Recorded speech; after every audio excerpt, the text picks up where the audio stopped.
നമസ്കാരം. ശബരിമല കട്ടളപ്പാളിയിലെ സ്വർണം തട്ടിയെടുക്കാൻ നടന്ന ഗൂഢാലോചനയിൽ 2018 ദേവസ്വം ബോർഡ് അംഗങ്ങൾക്കും പങ്കെന്ന് സൂചന.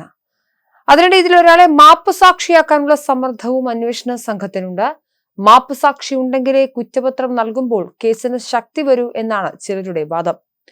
പോലീസിൽ ഉന്നതർക്കിടയിൽ ഈ ഫോർമുല ചർച്ചയാണ്. എന്നാൽ ഹൈക്കോടതിയുടെ നിരീക്ഷണത്തിൽ നടക്കുന്ന അന്വേഷണമായതിനാൽ മാപ്പുസാക്ഷി നിർദ്ദേശത്തെ ഹൈക്കോടതി എങ്ങനെ എടുക്കുമെന്ന ചോദ്യം ഇവരെ കുഴയ്ക്കുന്നുണ്ട്. കട്ടളപ്പാളിയിലെ സ്വർണം പിത്തള എന്ന വാക്കാണ് ആദ്യഘട്ടത്തിൽ നിശ്ചയിച്ചിരുന്നത്. അറസ്റ്റിലായ ദേവസ്വം ബോർഡ് മുൻ പ്രസിഡന്റ് എ പത്മകുമാർ സ്വന്തം കൈപ്പടയിൽ പിത്തള എന്നത് വെട്ടി ചെമ്പ് എന്നെഴുതി. ഇതാണ് ബോർഡിനെ കൊടുക്കുന്ന തെളിവ്. ഈ ഗൂഢാലോചനയിൽ പത്മകുമാറിനൊപ്പം അംഗങ്ങളും ഉണ്ടായിരുന്നു. പത്മകുമാർ സ്വന്തം കൈപ്പടയിൽ കുരുങ്ങി. ഇക്കാര്യം വാസുവിൽ നിന്നാണ് അന്വേഷണ സംഘം അറിയുന്നത്. ഈ എഴുത്തുള്ളത് കൊണ്ടാണ് ചില രേഖകൾ അന്വേഷണ സംഘത്തിന് ആദ്യം ബോർഡ് നൽകാത്തത്. എന്നാൽ ഹൈക്കോടതി നിർദ്ദേശപ്രകാരം ഇത് പിടിച്ചെടുത്തു. ഇതോടെ വസ്തുത തെളിഞ്ഞു. പിത്തള എന്ന എഴുത്താണ് മറ്റു രണ്ട് ബോർഡ് അംഗങ്ങളിലേക്ക് അന്വേഷണം എത്തിച്ചത്. അടുത്ത അറസ്റ്റ് ശങ്കർദാസിന്റേതാകുമെന്നാണ് സൂചന. 2019 ദേവസ്വം കമ്മീഷണറായിരുന്ന വാസുവും ഉദ്യോഗസ്ഥരും ചേർന്ന് പിത്തള എന്നെഴുതിയ റിപ്പോർട്ടാണ് ദേവസ്വം ബോർഡിലേക്ക് എത്തിച്ചത്. ബോർഡിന്റെ പരിഗണനയിൽ വന്നപ്പോൾ പ്രസിഡന്റ് എ പത്മകുമാർ പിത്തള എന്ന വാക്കിലെ അപകടം ചൂണ്ടിക്കാട്ടി.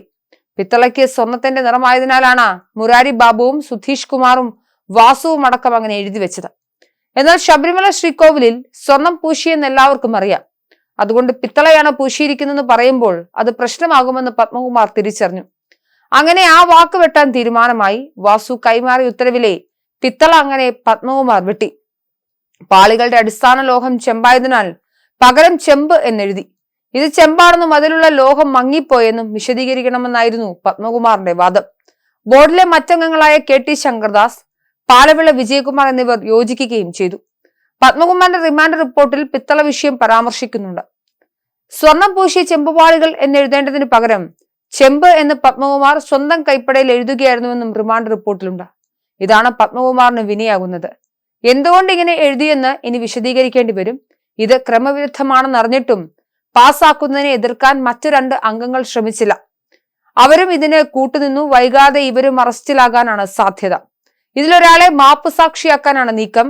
സ്ത്രീ പ്രവേശന കാലത്ത് പോലീസ് നീക്കങ്ങൾ ചുക്കാൻ പിടിച്ച വ്യക്തിയുടെ അച്ഛനാണ് KT ശങ്കർദാസ്.